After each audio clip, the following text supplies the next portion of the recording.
Bonjour, nous sommes aujourd'hui le 28 février 2018. Depuis un mois, la volatilité est de retour. Les actions émergentes en subissent les conséquences. Sur le mois de février, les marchés émergents ont tout d'abord baissé de presque 10% en dollars. Ensuite, ont remonté d'environ 4%. Au total, au final, c'est une baisse d'environ 3% en dollars et 2% en euros pour le mois. Une performance en ligne avec les marchés développés, légèrement mieux quand même que l'Europe.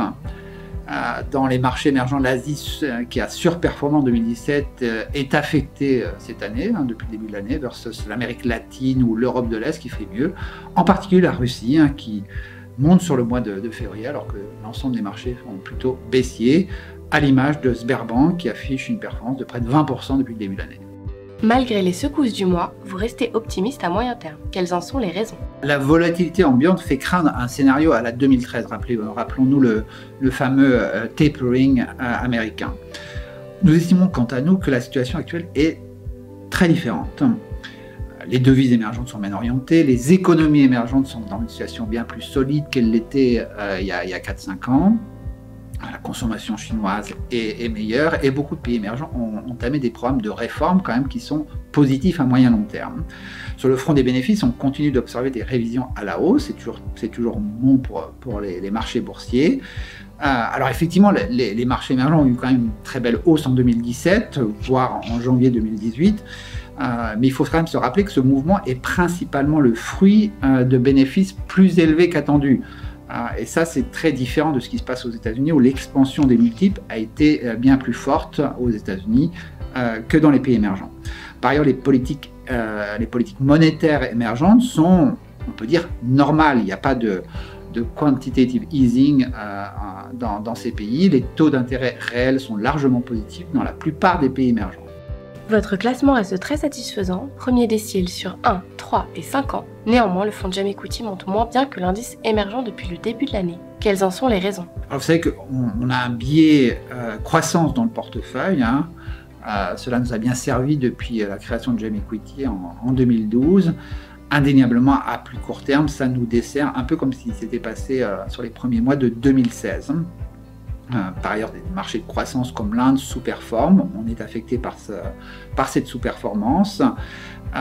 Pour les secteurs cycliques, certains performent bien depuis le début de l'année, comme l'énergie. Là aussi, étant sous-pondéré sur ces secteurs, cela nous défavorise à court terme. On peut citer également Samsung Electronics, sur lequel on était très bien investi. Le titre sous-performe depuis le début de l'année, sur des résultats quatrième trimestre 2007 qui étaient très bons, mais largement attendus par le marché. Avez-vous modifié le portefeuille pour faire face à ce changement? Oui, on a augmenté notre partie cyclique, même si on reste largement surpondéré sur les grands titres de croissance. On a quand même bien augmenté certains titres cycliques, comme les banques chinoises, qui représentent 9% du portefeuille aujourd'hui. Le Brésil, on en revient, on a passé une semaine là-bas très impressionné par certaines valeurs cycliques, notamment dans l'acier, comme Gerdau. Donc le Brésil, maintenant, c'est 8% du portefeuille. L'acier en général, Gerdau, POSCO, c'est environ 4% du portefeuille. Et on a également augmenté notre position sur un titre sud-africain qui s'appelle Barloworld, 2,5% du portefeuille, spécialisé dans les engins de construction et dans les mines. C'est l'agent exclusif de Caterpillar. En conclusion, quel est votre scénario à moyen terme? Nous estimons que la correction actuelle, depuis quelques semaines, c'est une correction assez typique de milieu de cycle. L'exemple qu'on peut prendre, c'est 2003-2004. En 2003, les marchés montaient de 73%. Au premier trimestre 2004, ils ont baissé de 20%. Typiquement une correction de milieu de cycle, avant de remonter de près de 200% entre 2004 et 2007. Donc, globalement, cette correction de milieu de cycle, on trouve que c'est une opportunité d'achat.